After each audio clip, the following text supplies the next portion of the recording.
Okay, morning, everyone. It's a pleasure to wish you all heartfelt welcome to NUPI and to this breakfast seminar where we, of course, are going to discuss and learn and enlighten ourselves about China's role as a sustainable development actor with both African and Norwegian and obviously also lots of Chinese considerations.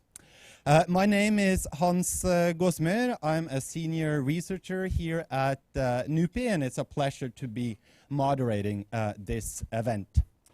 So a little bit on the background. China's role as a development or an international development actor is definitely growing and becoming more decisive. And whether you like it or not, China is already the leading or a leading economic actor in many developing countries, not least many of the poorest and most fragile countries in the world, where China is more active and also invests more than most other actors out there. So China last year in 2018 announced establishing a new international development cooperation agency, signaling a stronger emphasis on international development. But the question for us is, does it also signal a change to Chinese practices or policies? And how should or how does African partner countries and other traditionally strong development actors like Norway and other countries respond, or how should they possibly respond? So China is definitely more engaged internationally, promoting cooperation both on lots of issues and on the broader sustainable development agenda.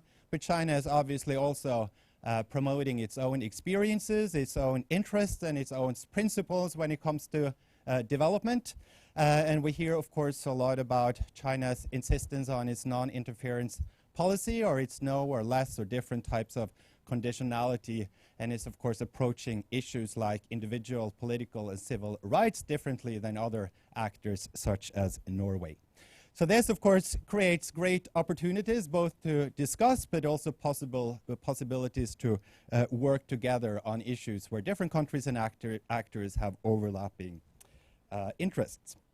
So on this topic this week, we've been so happy at NUPI to have a range of Chinese and African and other Norwegian colleagues joining us for workshops and events. And this is part of a larger sustainable development project that NUPI is leading together with Kristen Mikkelsen Institute in Bergen, which is funded by the Norwegian Ministry of Foreign Affairs. And to start this day off and the breakfast seminar off, I will first introduce to you Zhou Hong, who is a long-time colleague, I would say, or a good contact. Please sit here, maybe. Here, you'll be happy. Are you sure that I'm going to sit in the center? You should be in the center. We start always from the center and then move out. And I will introduce Hong very shortly, and then afterwards I will also bring up a few of other African and Norwegian colleagues to join us on stage. But first, starting off, I just want to say that the event is being streamed, so as we always say, hello to the world. So anyone speaking out here might also expect to be caught up on our NUPI YouTube channel. But starting off, it's a sincere pleasure and joy to have Zhou Hong, who is the director of the Academic Division of International Studies at the Chinese Academy of Social Sciences. And Zhou is a leading voice on not only China's development assistance or development aid governance and traditions, but she's also a leading European studies scholar. So she's also a former director of the Cass Institute for European Studies. And as far as I know, that combination of development studies expertise combined with a keen understanding of European-China relations is a pretty particular and unique competence to bring to the table today, and of course for our future collaboration. So starting off, I just said, Joe, that China is playing a bigger role in international development. But China, of course, also has a long tradition and history for development assistance in various forms. Can you give us a bit of the background on the evolution from its tradition as a development actor to where we are today with the establishment of the new development agency? Thank you very much. Thank you very much first for your introduction of my background. That was thorough.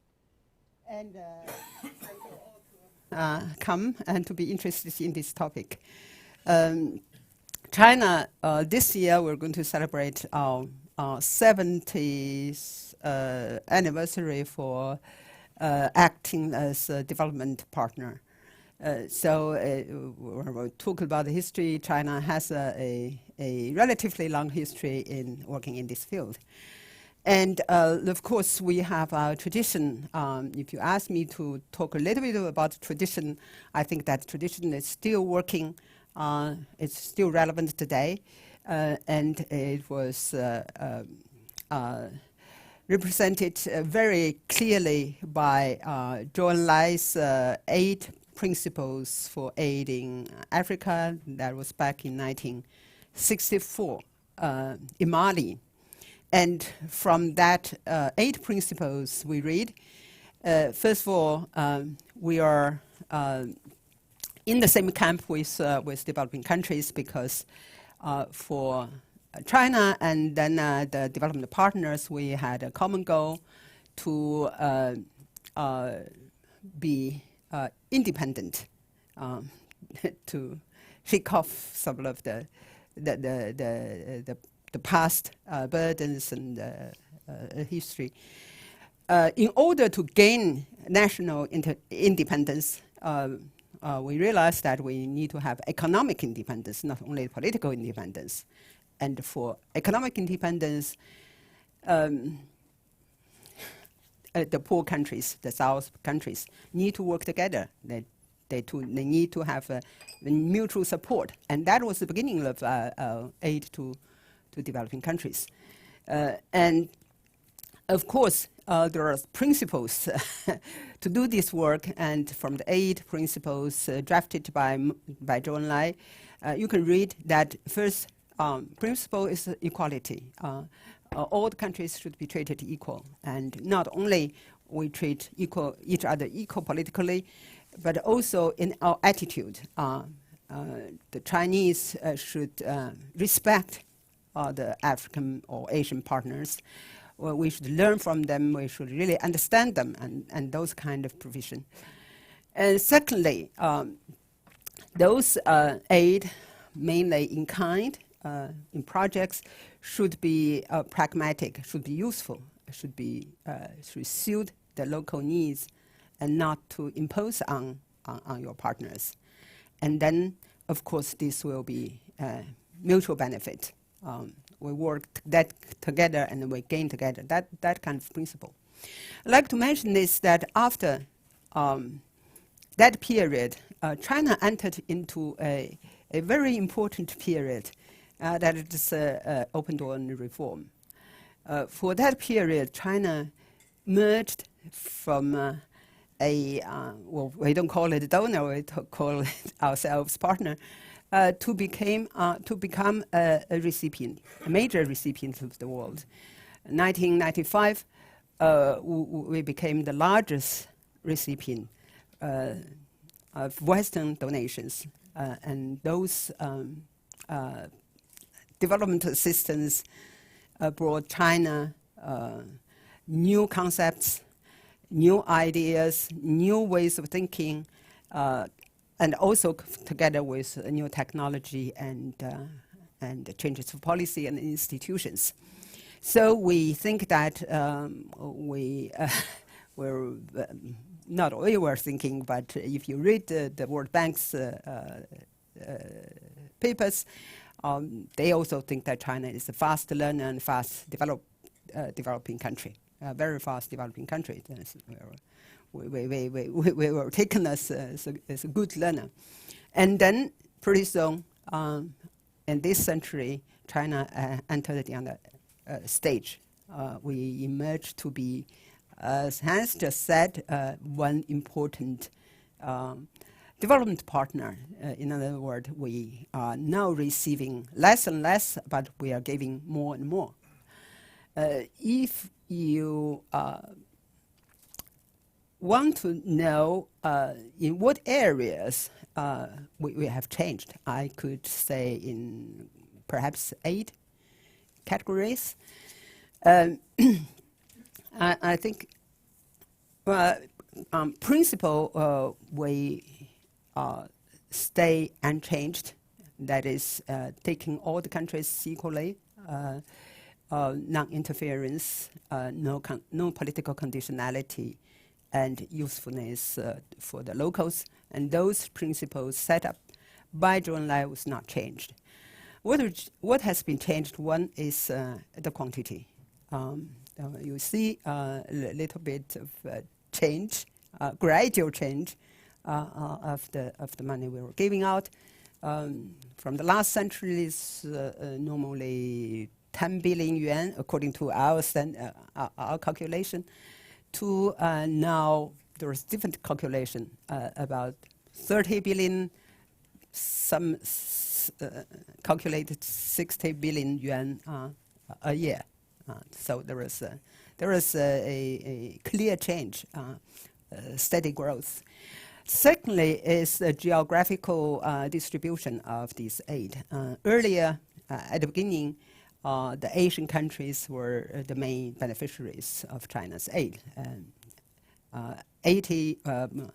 From 50% to 60% went to Asian countries. And now more than 50% go to Africa and to the poorest countries. So there is a more balanced spread out of the picture. Thirdly, I would think that there is, I read from all the documents to understand there is a shift of philosophy. I read through some of the Xi Jinping's talk since 2013, and I identified more and more developments mentioned. So development cooperation is less considered to be a strategic policy, but as a development policy per se. So development and win-win became the key words. Also, if you look deep there, you see he talked about a moral standard. The rich being too rich and the poor being too poor is not morally correct. But how to solve that problem is still a question. And I would say the next change is there is more emphasis on connectivity. Connectivity means China was ready and is preparing to connect our aid programs with all the other countries, other regions, other institutions willing to cooperate with us. For example,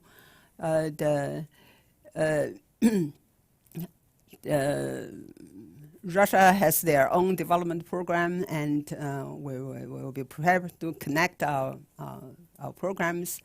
African has their regional development plan. We were prepared to connect with them. And also we connect with international aid agencies. For example, we were trying to put the agenda for UN Sustainable Development Goal into our program to see that through our development program, the goals for United Nations is realized. And we are there to put some standards to qualify this initiative. So more connectivity is mentioned. And another characteristic can tell this, there's more mentioning of commonality.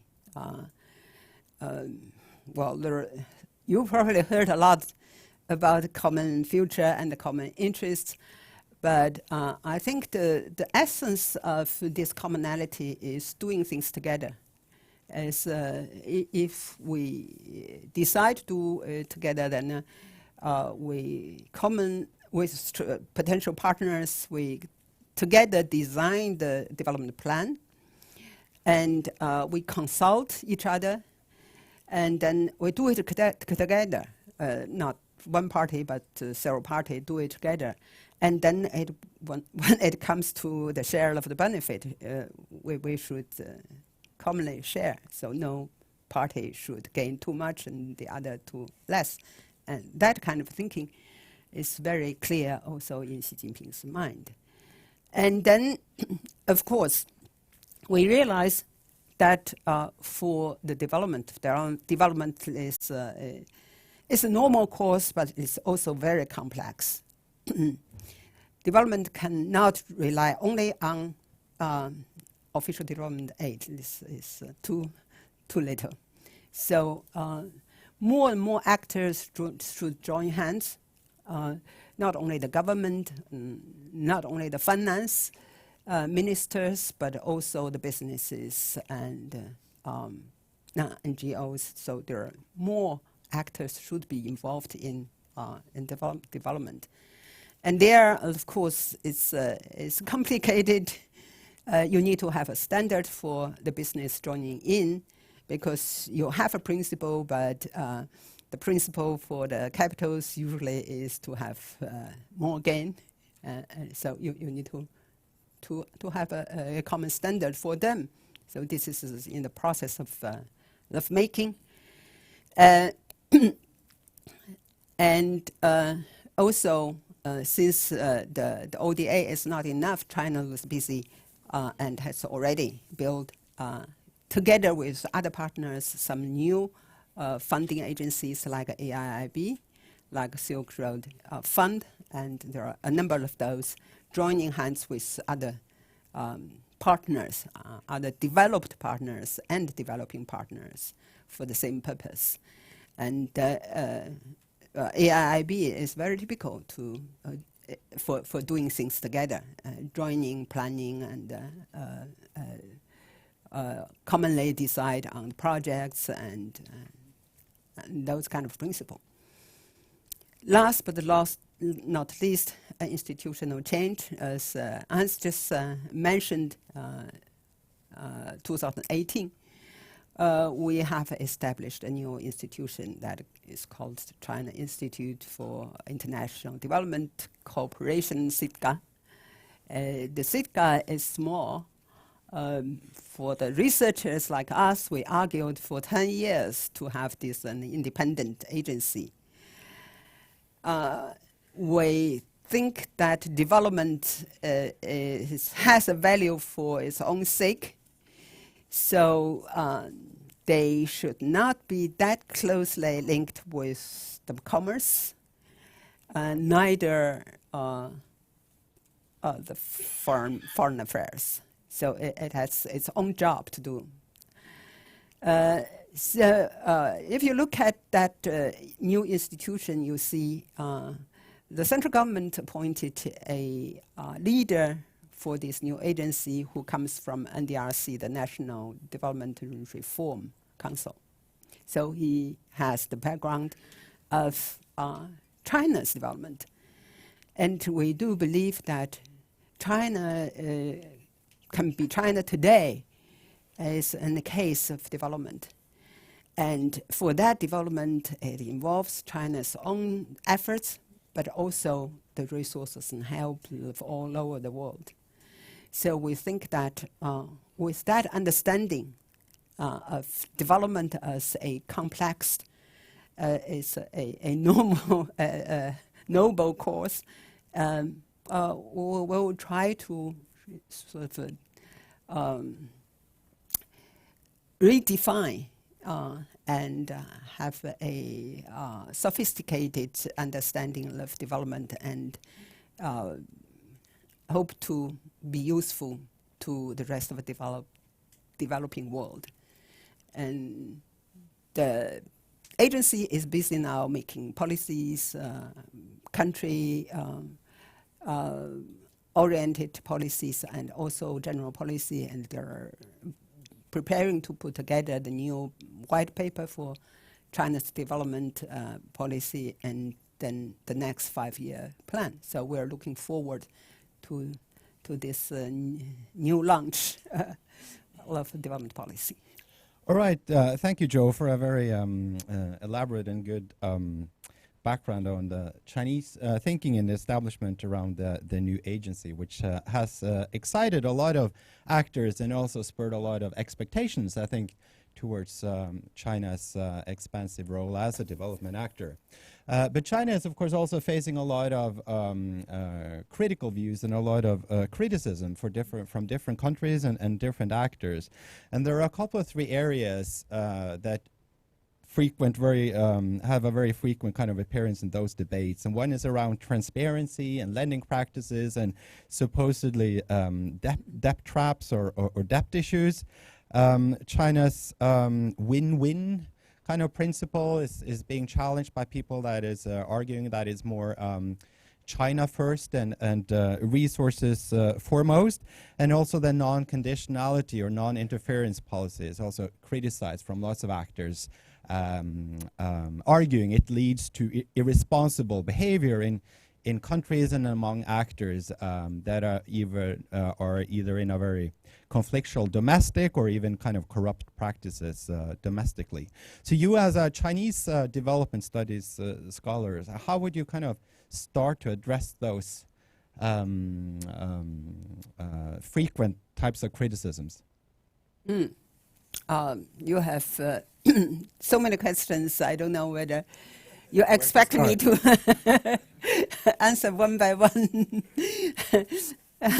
To tell you an anecdote, I once visited South Africa, and I was there to collect all the materials, and I ended up with a whole box and shifted back to Beijing and try to read it one by one, and at the end I was so upset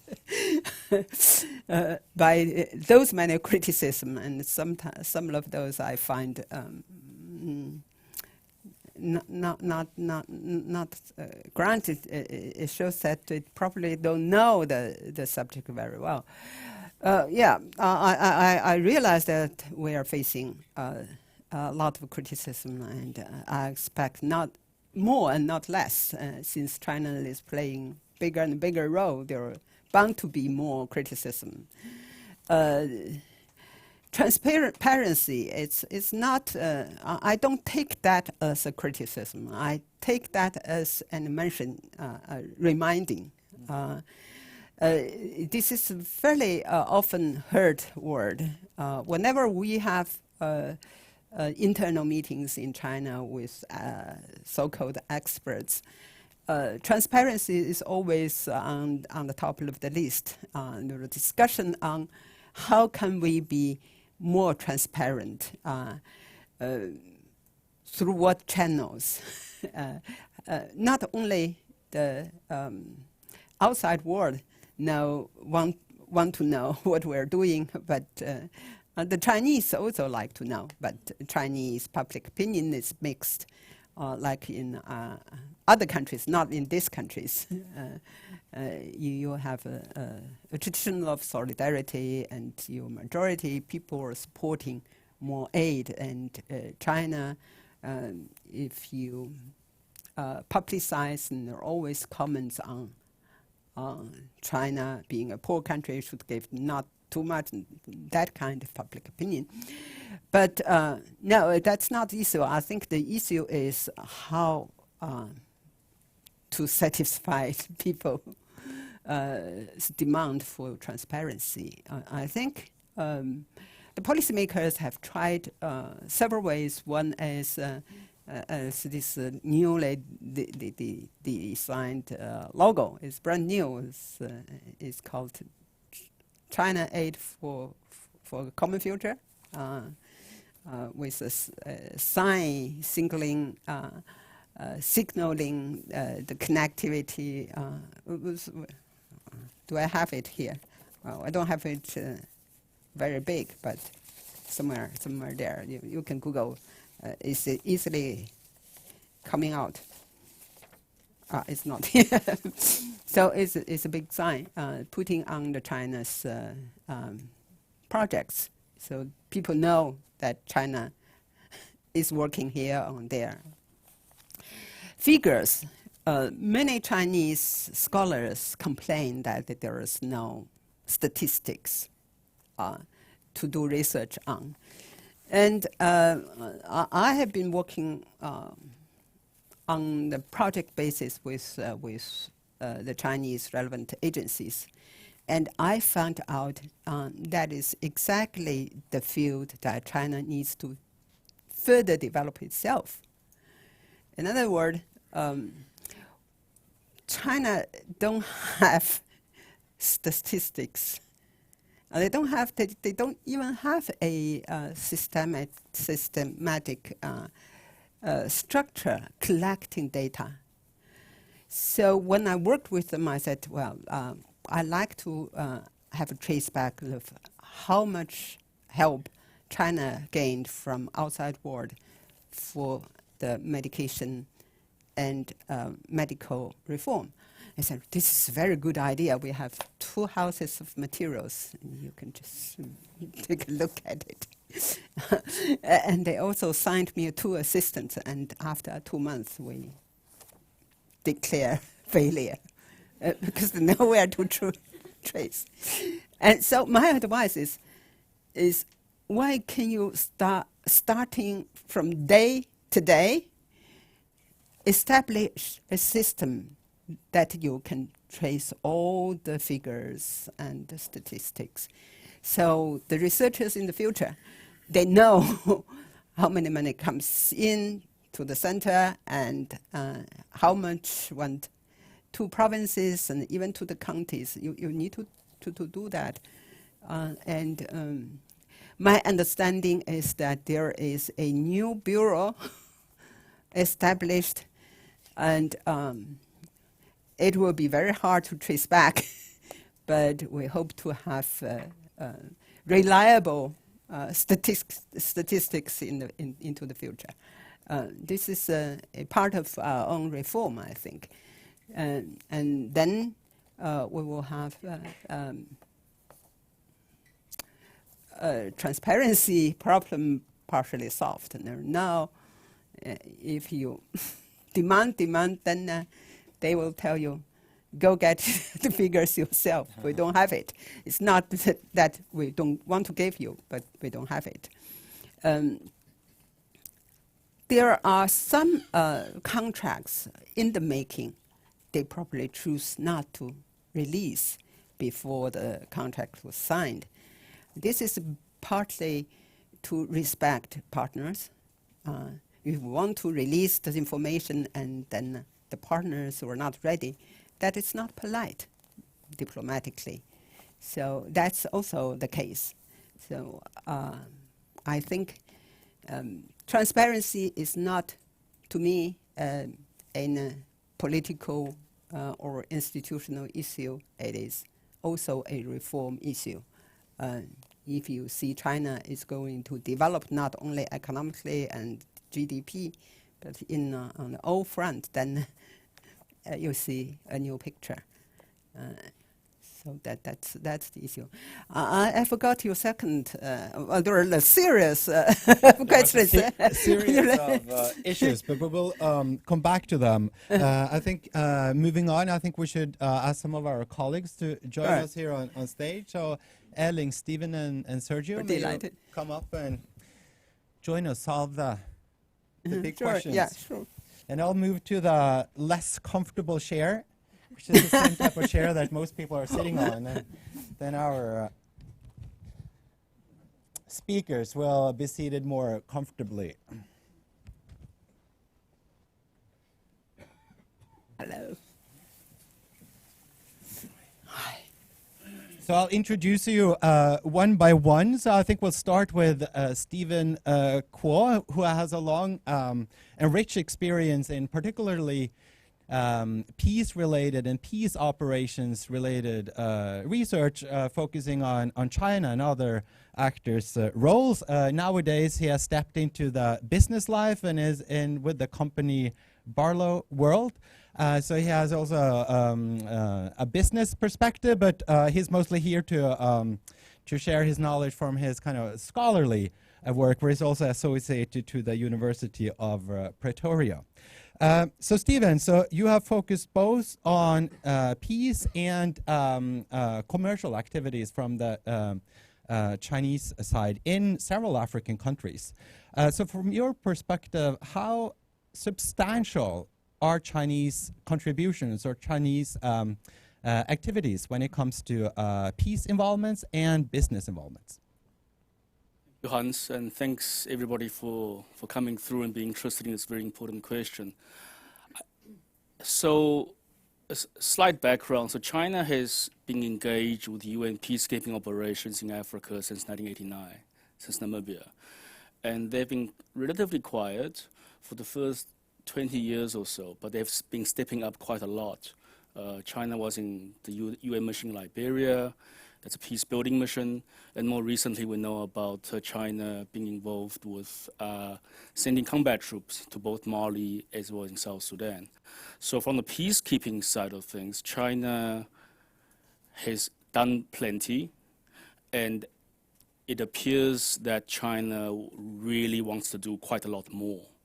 Right? It is already the second biggest contributor in terms of finances to UN peacekeeping missions. So in the context of many traditional donors, the US, France, stepping back from Africa, China is stepping in. So from the multilateral security perspective, China is doing quite a lot. And I'd imagine everybody knows that so China's re-emergence as economic superpower has affected everybody in the world, including Africa. China is very much #1 trading partner for most African countries. It is doing a lot of foreign direct investment. And the Chinese way, it appears, as Professor Zhou points out, it's not about almsgiving. Rather, it's about partnership. So there's been quite a lot of, right, so Chinese will be, if it's a post-conflict country, it will do peacekeeping through UN.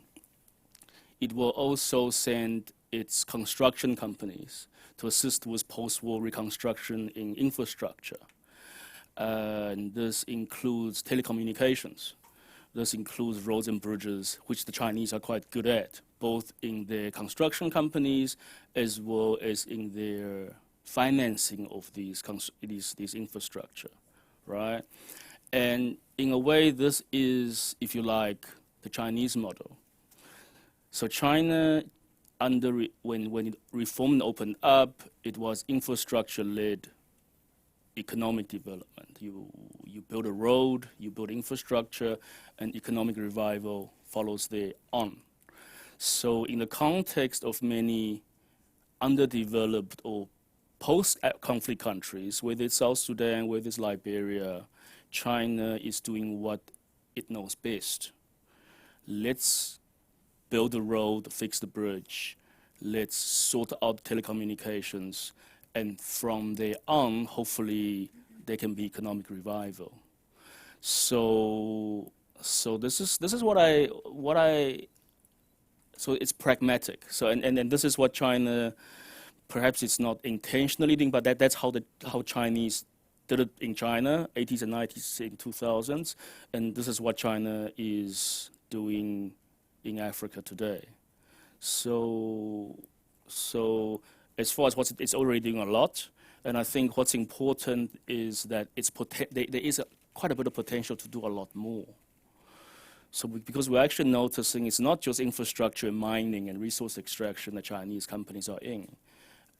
In fact, there are a lot of manufacturing, whether it's textiles, whether it's building materials. And so both in my academic life as well as my business life, I look after Chinese customers mostly for the construction equipment at the moment. So this is everybody from guys who are doing quarrying, doing mining, warehousing, etc. So there's a whole range of Chinese entrepreneurs, from the biggest Chinese companies such as Huawei to the smallest mom and pop shop that's doing business in Africa, or not almsgiving, rather than no, they just see the opportunity and they become involved with opportunity. That is Africa.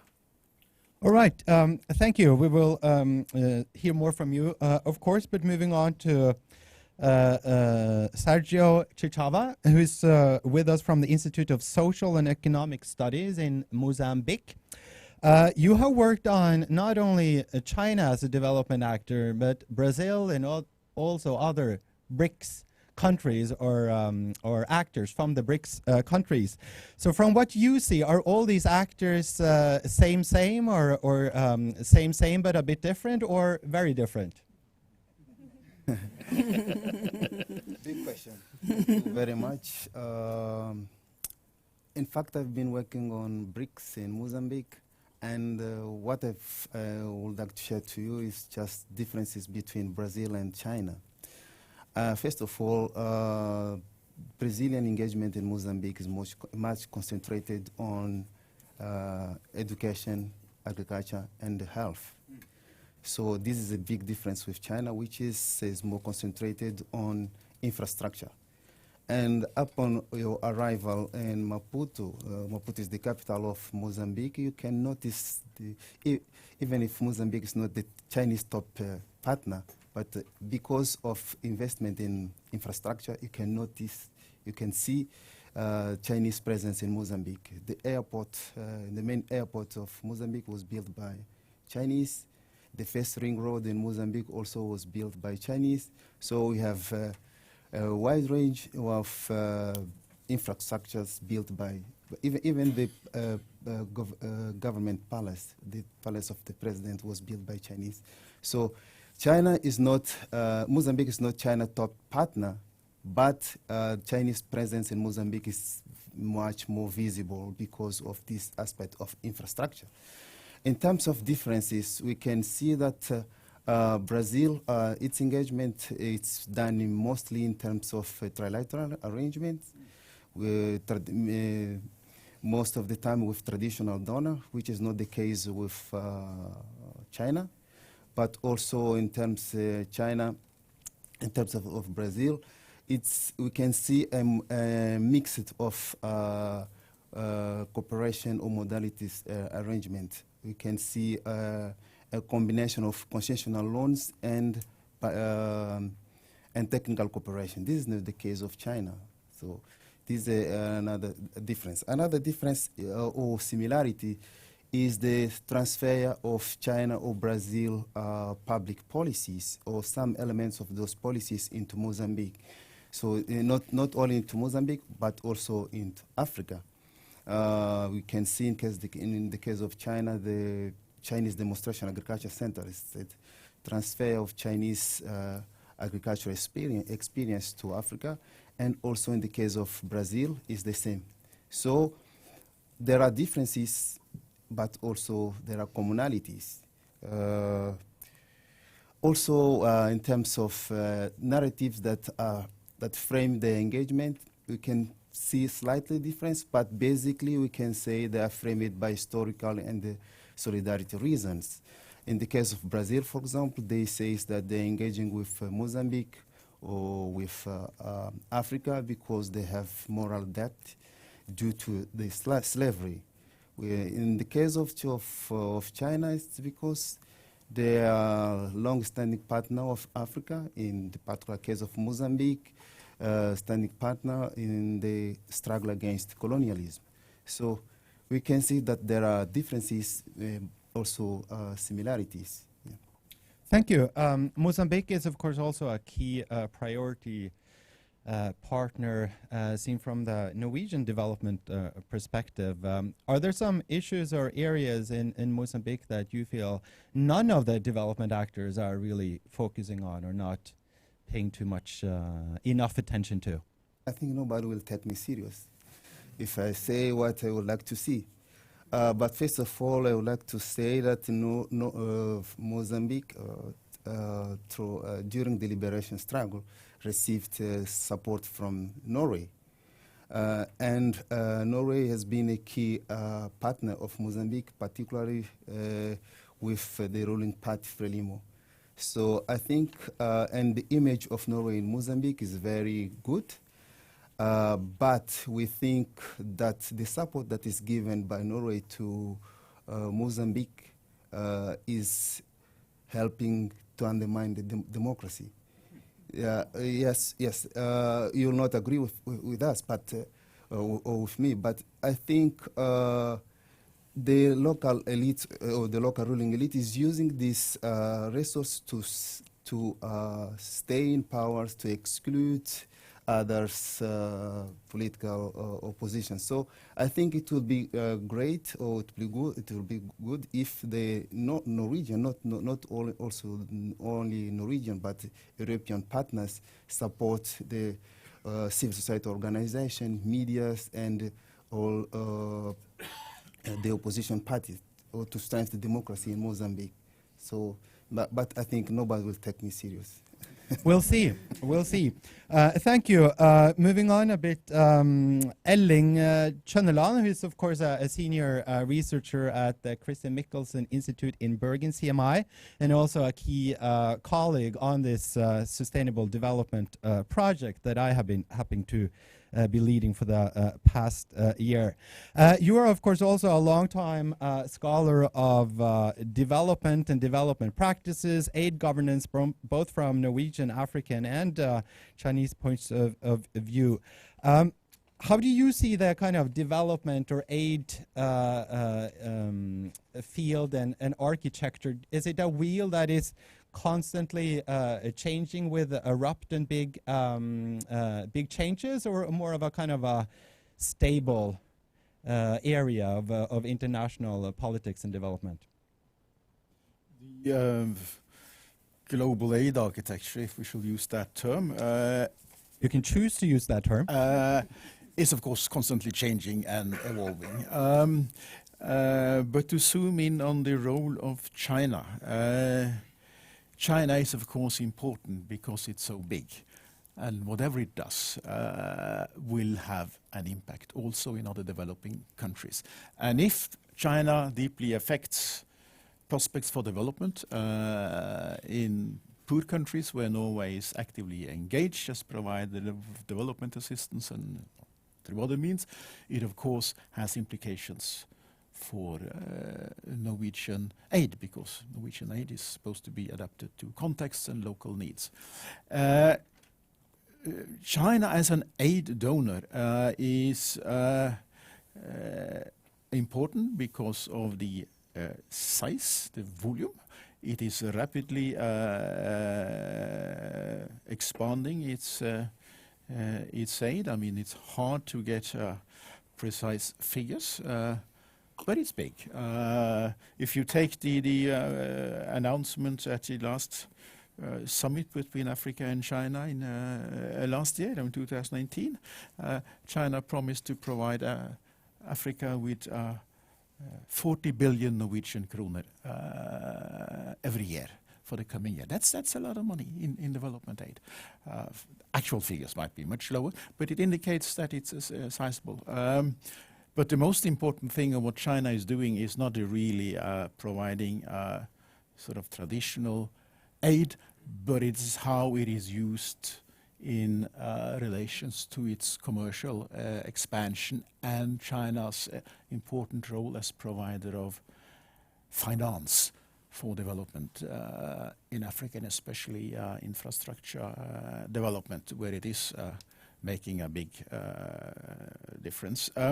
The lot of it is clothed in secrecy. We don't have precise figures. We don't know where and how the aid is used to support Chinese companies and so on. But it's interesting to note that when you refer to the new logo of the Chinese aid, it's indicative of how Chinese authorities see the importance of aid, in that they now say that we'll use this logo wherever we are active in providing aid. And I also indicated that when we provide concessional finance, when we subsidize the interest rates of the Exim Bank, we will use that logo. And that perhaps will make it easier for us to really get to know where the Chinese aid finance is going.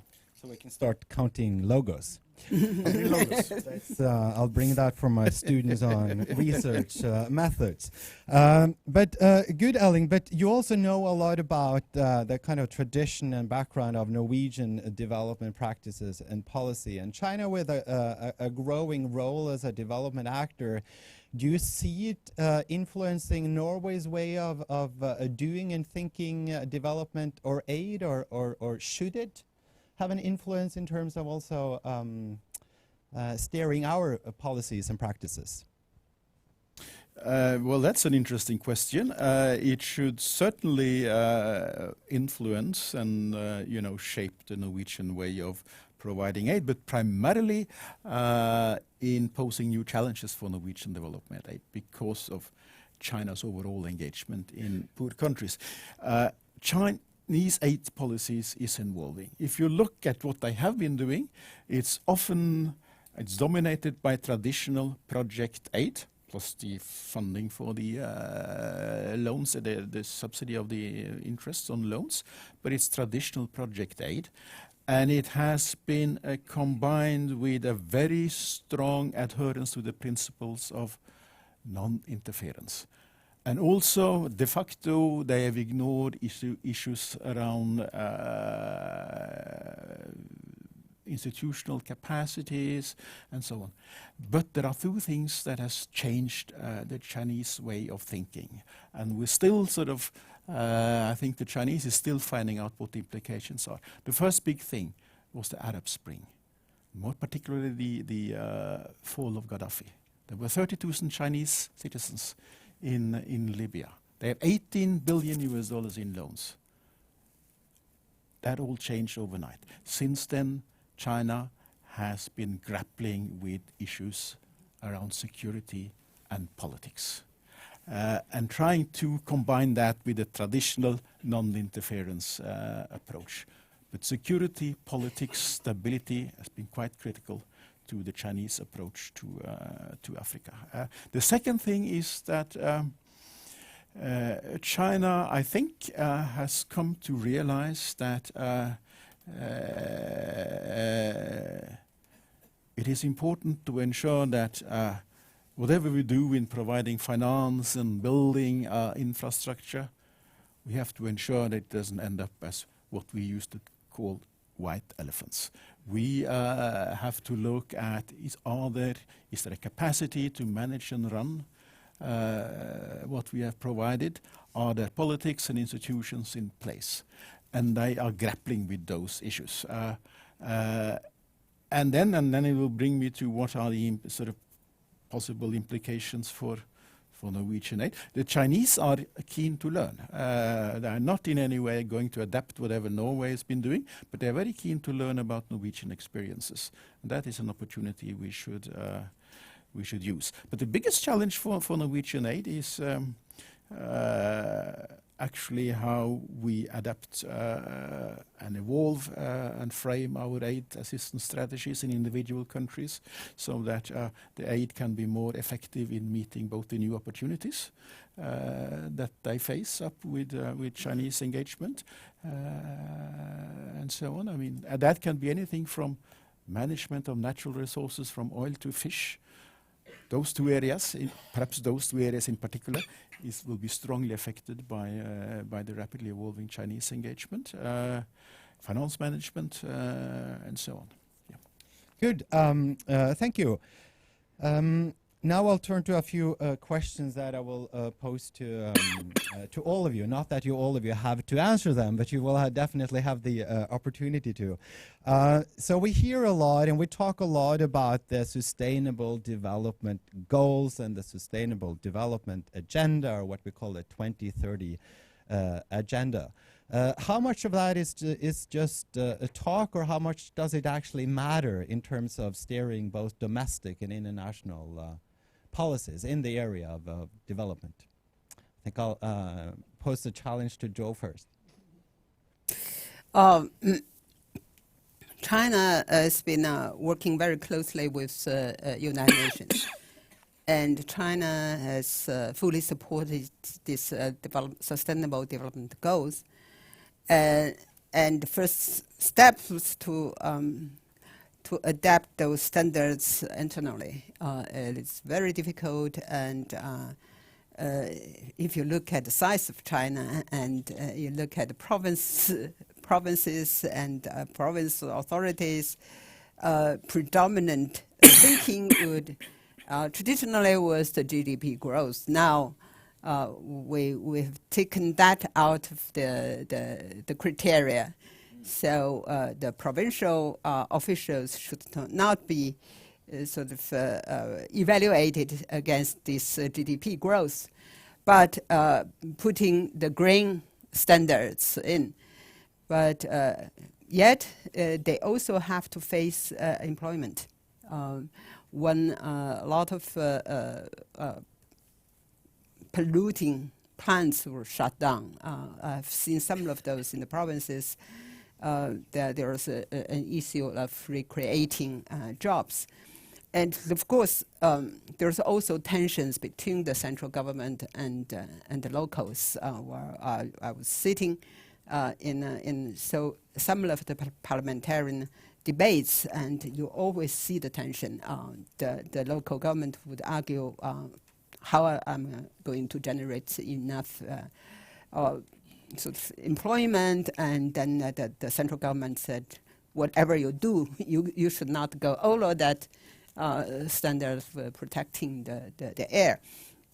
And of course, that having become a central government policy, it will certainly be translated into China's aid and other countries. So you have seen on the list of China's aid programs, traditionally we say we are good at making sort of infrastructure, facilities, public facilities, economic infrastructure, and all that. And now on that list, one category has been added that is called green economy. So whatever you do there in other countries, you have a new standard to be measured. That is new. And also, of course, poverty alleviation is on the top of the list for the development goals, both internally and externally. We know that 2020, the government has promised to wipe out all the poverty in China, which is still a really difficult task because the number of poor people is too large. But this is a goal set up by Deng Xiaoping. He said by the year 2020, there should be no poor people in China.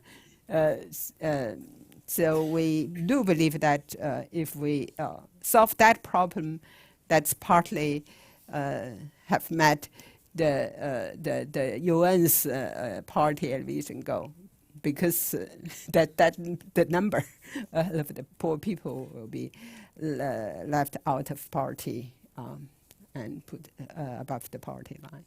So it's I would say more and more UN standards is not only mentioned but also translated into the policy. It's if you compare today's policy making with like 10 years ago. It's a clear difference. All right, thank you. I think I'd also like to challenge Stephen a bit. You now have both experience as a scholar and now into business. So from the business side and in Africa, working also with Chinese actors, sustainability, is it just a slogan or do actors really care?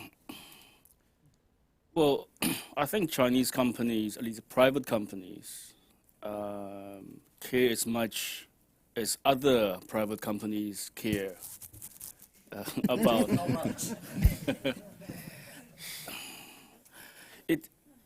There's a range. It seems to me there are those companies who feel that actually doing the right thing will lead to the bottom line, will lead to sustainability. So the one that I work for, it seems genuine. And of those Chinese companies, interestingly, I speak to a lot of mining companies. If I can bring up anecdotally, late December, I was speaking to one of the largest Chinese uranium miners in Namibia. And I was having dinner with the executives, and I was talking to them about the poor public relations that Chinese companies face in Africa. And Namibia just had an election quite recently, last year. And I said to them, these mining executives, I said to them, look, if I said, first, Chinese guys have a bad reputation in Africa. Partially, it's Chinese companies' own fault. Whatever good that you may be doing, whether it's creating jobs, whether it's having corporate social responsibility projects, you're not publicizing it enough, right? So around the table, I had like heads nodding, right? And these are mining guys. They're not advertising agency executives. So I was able to talk to them about, look, so in addition to, I work for a South African company, in addition to us supplying you with mining equipment, we could also work together on corporate social responsibility projects, right? And these things are like training. These things are like building schools, right? And this particular mine has 1,400 workers, permanent plus contractors. So from the perspective of a particular Chinese mining company, the life of mine is 25 years, and they might want to expand, right? So you might say, look, hey, for them, whether it's just public relations or whether they do genuinely care about their workers or just worker morale so they'll be more productive, Chinese companies do see that sustainable development is essential for their continued success. And I mean, I haven't done the survey, but I mean, anecdotally, it seems to me this Chinese company executives working in Africa realize this. And I'm able to bring up lots of examples. And they're smart business people, and they see that in order to be successful as I suppose as a company in any part of the world, you need to engage with the society and for the betterment of the community. Otherwise, they'll kick you out very quickly. So I think that's self-evident. Yeah. All right. Thank you. Sergio and Elling, do you have anything you would? Yes, of course. Yes, of course. I think this discussion or debate about sustainable goals for us in Mozambique, I think it's not on the table. We have a lot of problems. We don't have we don't have democracy. We don't have proper elections. We are still struggling with many problems. Now we have problems in the north. So with these Islamist radicals, and also we are starting a new civil war also. So we have a lot of problems. Yeah, first we need to solve a lot of poverty and unemployment. We need first to fix this, and then we will talk about sustainable goals. Yeah. All right. Elling. Every new year in Africa begins with a visit from the Chinese foreign minister. That's been the case for the last 30 years. The Chinese foreign minister starts every new year with a visit to 6, 7 or 8 African countries. And right now the Chinese foreign minister has completed his visits, mainly to Northeast Africa, but also down to Zimbabwe. If you look at the speeches that he made, and I've only seen summary, so I have to qualify what I'm going to say, but the speeches will tend to refer to contexts in the country where it's visiting. It refers to Chinese priorities. These days it's Belt and Road and of course FOCAC, and it refers to the African Union's 2063 agenda. I've yet to see in any of those speeches any reference to the UN Sustainable Development Goals. So that's my first comment. China, and my second, China is engaging with the UN and more so than before, also in terms of signing up agreements with various UN agencies to provide financial support, mostly in kind. So they are actively engaging. But my next point is that whatever China is doing, it will have important implications for the world's ability to reach the Sustainable Development Goals. And my last point is that one of the key issues in the Sustainable Development Goals is the issue around what is in the terminology called coherence, samstemthet, which tries to capture the abilities of different areas of public policy to pull together towards achieving the Sustainable Development Goals. And I think the issue of coherence has yet to enter the Chinese vocabulary, and it will become one of the critical issues over the next few years in its relations with many other developing countries. Thank you. All right. I'll give you all an opportunity to both speak to the various comments that have been made now, and I will soon open the floor to a few questions from the audience. But having worked on and studied development issues, also having worked in the UN for a while, in my experience, there is a bit of a different camps of development actors when it comes to those promoting cooperation, coordination, or possibly coherence amongst actors, while there is another camp who believe lots of actors, diversity, and not necessarily a lot of coordination among these actors are more and less helpful. From your perspectives, do you see the good or bad in diversity and diverse and independent actors, or are you hoping to see more cooperation or possibly coordination among actors on the issues that you are following? Shall I speak? If you speak first, you shall speak first. I was looking to Professor Zhou to. No, I was waiting for. So I spent quite a bit of time talking to Chinese infrastructure companies, and mainly in South Africa, but also in Mozambique. And they're open for. They're very keen for business, and they're open for cooperation. You'll see that so by infrastructure, I mean normally they build roads and bridges, those kind of, and dams and things. That's traditional infrastructure companies, normally state-owned Chinese companies, right? So and they are open for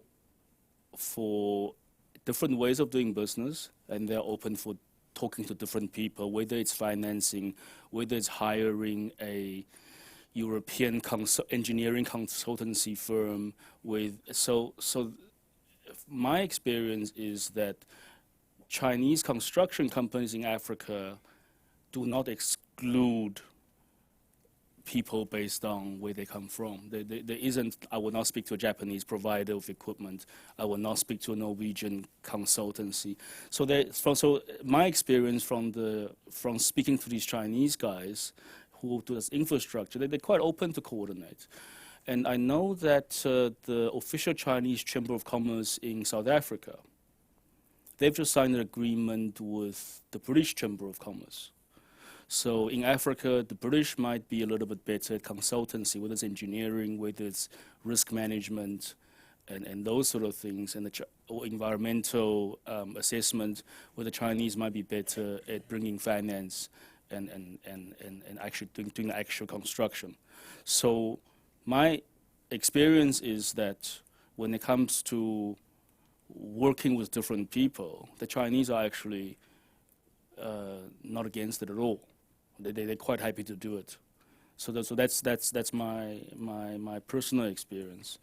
And as far as my assessment, I think it's fine if the Chinese company is able to bring in better. Well, my assessment then is if the infrastructure project is ultimately sent out by the government must then make the assessment. This is the better tender. This is the better team of building this bridge. This is the best way of doing this particular project. Then the sovereign government of that African country ought to have the say. But of course, that brings in Sergio's problem. If the government is corrupt or it has issues, capacity constraints, and whatever, then what? Is there then the responsibility? Does it fall back to Chinese companies if they realize that this is potentially corrupt government to do more, or is it not? Or perhaps it will not fall back to Chinese company, it might fall back to the Chinese government to say, right, we need to actually be tread a bit more carefully here because this is such a weak government. So yeah, so that's what I've observed. As I work with infrastructure companies in Africa.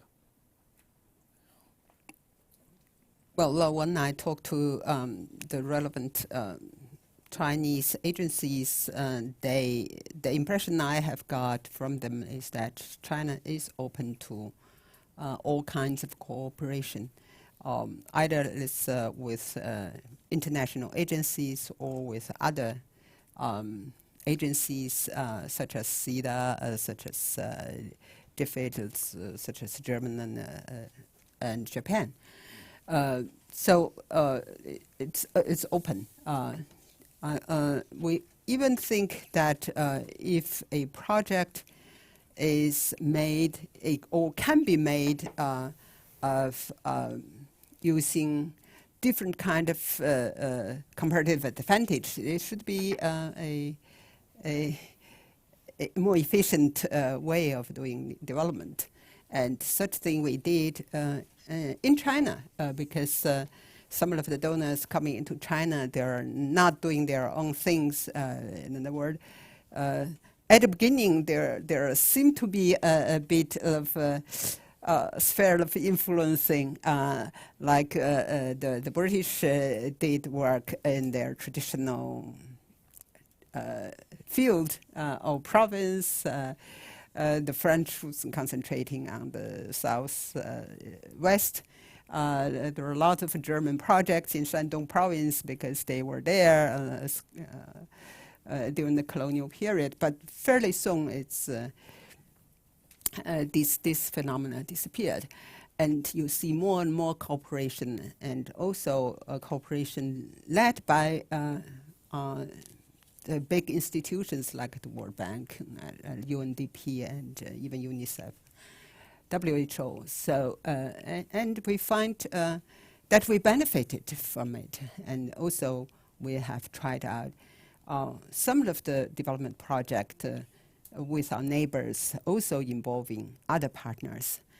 The only thing in Africa, I think, I do understand that China is negotiating. I think some of the initial progress has made with France, and the EU is also talking about working jointly on development, but as said, from our own experiences, we know that stability, social stability is precondition for development. If there is no peace, no stability, then it would be very difficult to have a successful development project. And secondly, the collaborator need to have a common goal. If one collaborator is thinking of a sphere of influence, others thinking of building the region, bridges and roads, then it could be very difficult. I have that experience is working now, visiting Ethiopia. And Ethiopia, the local official told me that they don't like to have too mixed development goals. For example, there are donors coming to them to say, democracy is prerequisite. If you don't have democracy, you don't have competing party system, then you won't have development. And they said they have tried out 5 years and there's no development. And then they look at China, and the Chinese told them, if you want to get rich, you need to have transportation.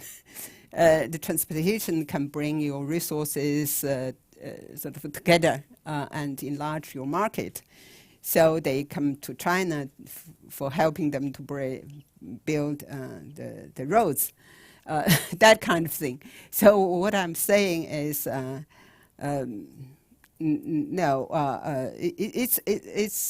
it's a very complex thing. Development is a very complex thing, and different donors also with different kind of background and beliefs. But when we work together, there should be a common goal. It could be simpler. That could be local. That be not complicated.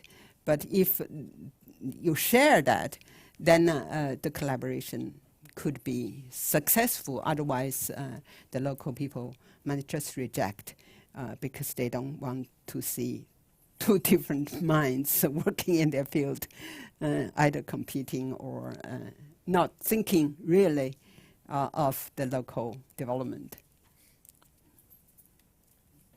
All right. Elling or Sergio, do you have any burning comments to that, or should we open it to a few questions from the... I can be brief. You can be brief, all right. The audience is not bored. So I think they're bored. no, just a few words. You know, I think it's important for Africa, not only for Mozambique, to have main partners, diversity of partners. But yes, particularly the presence of China today. So Africa is not more neglected as it was before. So we have many options, even if there are negative aspects that we need to be addressed. But it's important for us to have this diversity, and also to have a big partner as China. As I said, for example, Mozambique has its own first ring road thanks to Chinese aid, and also they faced the biggest bridge in Africa. It was thanks to the Chinese aid. So I think we have been cooperating with the West since the 1975. But what we have been witnessing with Chinese presence is very, very spectacular. We have things that need to be addressed, of course, but I think it's good for us to have diversity. Yes, even if you take the case, I think it was Sudan or South Sudan. Before, it was a neglected place. So, but today with Chinese presence, more and more the West is looking more positively to this region. So I think this is, we have the problem of non-interference that China is pointing out when it's cooperating with African countries, which is, I think, is something that needs to be discussed more, because in the case of Mozambique, I think sometimes this principle is not Yeah, because it's not there when it comes to some practice of Chinese of China's in Mozambique. But I can come back later to this. Yeah. Good. Is it okay if we? Okay, so a few questions. We have a few minutes for some burning questions from the audience. Otherwise, I have lots of questions I can continue asking. There is a question here. We need you to speak in a mic, I think, to... Is it on? Yeah. It's definitely on. Okay, good.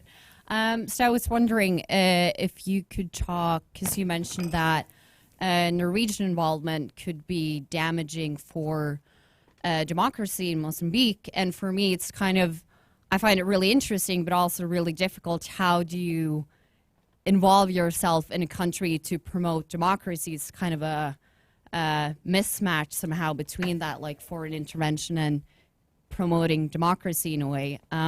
So how do you have any thoughts on how should foreign development agents support democracy beneficially? Like, how should you do that, and how can you do that without falling into the trap that you mentioned by simply supporting local elites? Yeah. So I can. Yes, yeah. Yeah. So this is a very good question, at the same time complex question. But as I said, Western countries, when I'm talking about Norway, I'm also talking about Western countries. They've been supporting Mozambican state budget at almost 50 or 51%. And they've been building working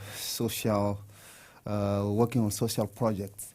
And when it comes to this kind of aid or support, it is used by the local elite to strengthen their powers and to weakness their opposition, For example, during the election, they will say, we built this school thanks to, it was the government who built this school, it was the government who did that and that. Sometimes even the salaries for the public officials are paid thanks to this aid.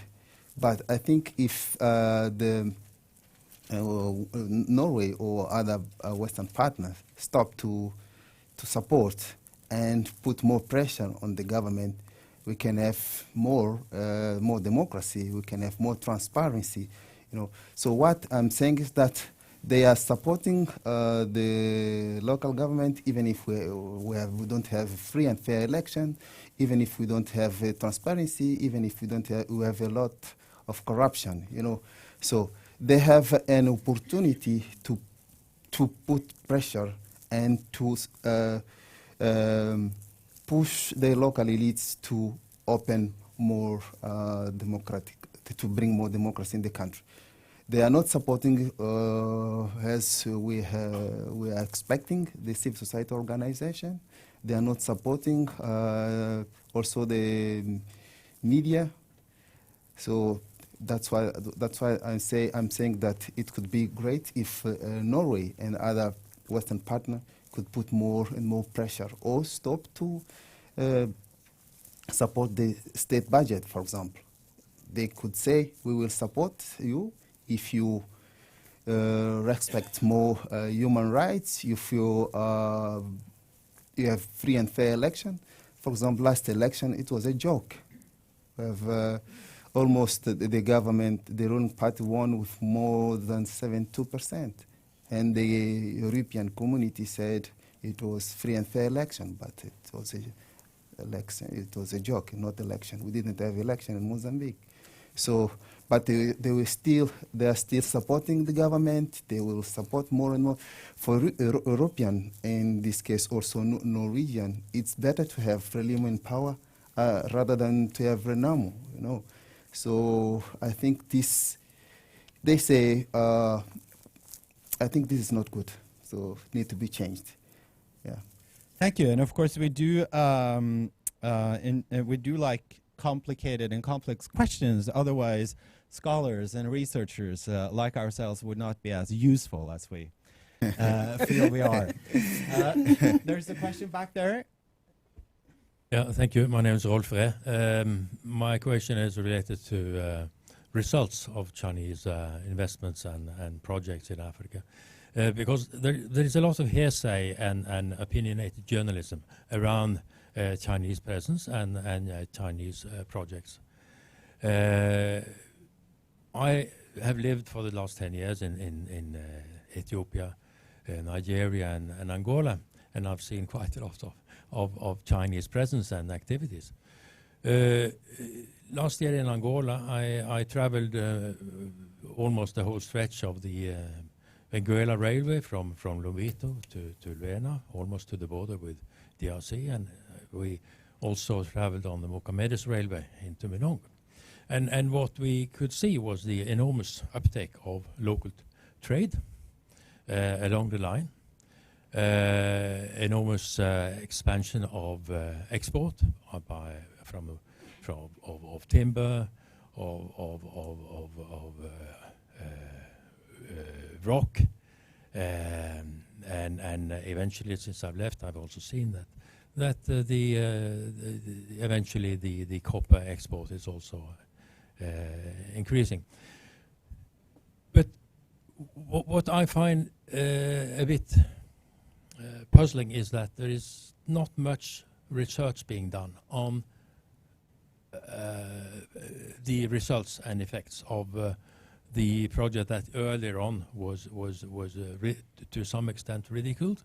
And I would ask you, Professor from China, what are you doing to document the results of some of your key projects? And to the other researchers, what is really being done to go a bit more into the results and the effects of these investments? Thank you. I thank you very much for your question. I think it's a very, very good question. I said at the beginning that I'm coming from a European studies background, and from the European Union's website, I've seen under the international relations, there are several categories like trade and aid, and there's nobody who's looking at the aid.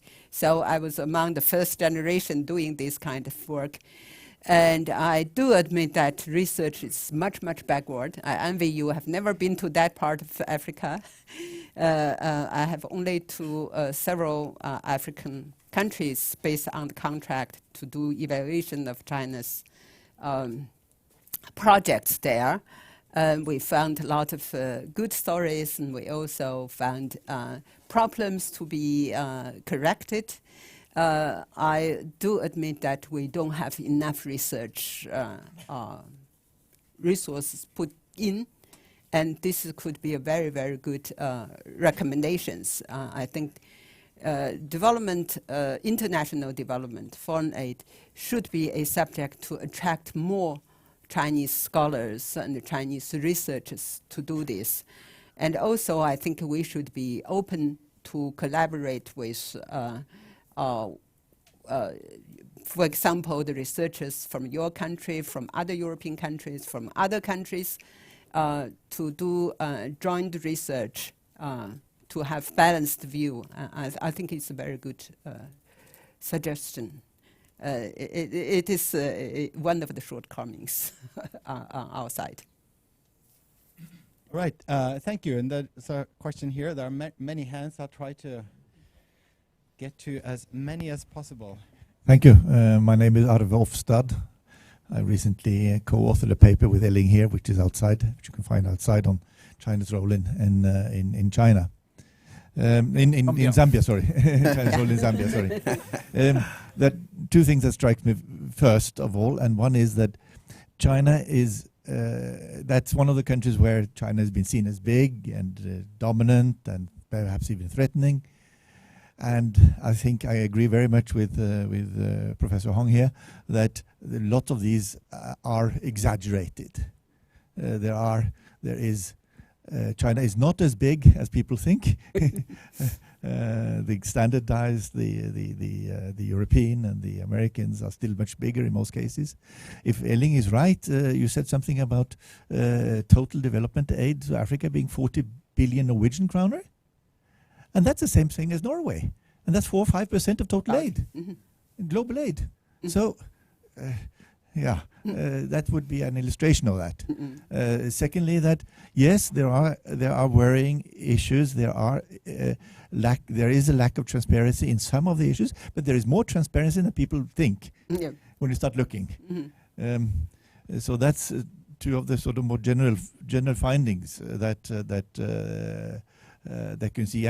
But I think it would be useful for you scholars to distinguish a bit clearer, because one of the problems is that the mixture of what is development aid, what is soft loans, what is commercial interest, etc., and these are much more mixed in the case of China than in many other countries. We have had long discussions with Norway. Yeah. Actually, I went back from Zambia saying that Norway should do more of this mixture and learning from China. But am I right in sort of feeling that when it comes to pure aid, free aid that is not loan, that is mostly for government purposes, and lots of it has been for sports stadiums, lots of it has been for government buildings, and a few issues within health, but actually not so much in the infrastructure as we talk about. The infrastructure is most often combined with loans. As you said, it's finance. Now I find it even here, it might be useful to distinguish between the roads and bridges, etc., that go to, in terms of general loans to the government, not linked to a toll road or anything more specific in a way, things that doesn't pay itself. My impression from many countries is that's one way the most of the more difficult ones, because that comes as tied aid. Tied to a specific company. There are many accusations that there is corruption involved, and it's very difficult to find it out, and it's very difficult to see the costs, actually. Many accusations that these are very costly because of that sort of mixture of things and not so transparent. When it comes to investments in other infrastructure, such as power plants and even airports, they often single out as single units. So they organize as a public-private partnership often. And that's often more transparent, because there is a loan which is provided for a purpose which provides incomes. And if the income isn't there, there is a collateral in that particular one. And Chinese companies will often have an management ownership for a certain number of years, let's say 20, 25 years. And most people will say that's beneficial, because then there is a direct interest also from that company's side to make sure it gets its earnings. Same thing with the railways. So, but it's sort of linked to the specific, and that's a kind of a development investment that is often positively argued. But it's more transparent, and I've seen when it comes from the Exim Bank, etc. 20, 25 years. Maybe the first 5 years without payments, maybe 2 or 3% average, which is much better than commercial rates. And then finally, of course, there are the pure investments like Huawei and other private companies. But I think it would be useful to sort of distinguish between these various formats, and therefore also see the benefits and the problems with the different formats of this thing. That's my point now. Thank you. I fully agree. Now they start making noises above us. I wish we had the whole day. I know there are many hands up there. We finished off with a long and elaborate response, which was speaking to our research, so that's why I allowed it. But I think the conclusion for us is that listening to you is that we should do more and better and more collaborative research, and we should invite you back for more of this. So thank you all for coming here. Enjoy the day. If some of you have burning questions to some of us, we are still around for a few minutes. Not until lunch, but we are still around. So if you have some burning questions, please come up and talk to us. Thank you.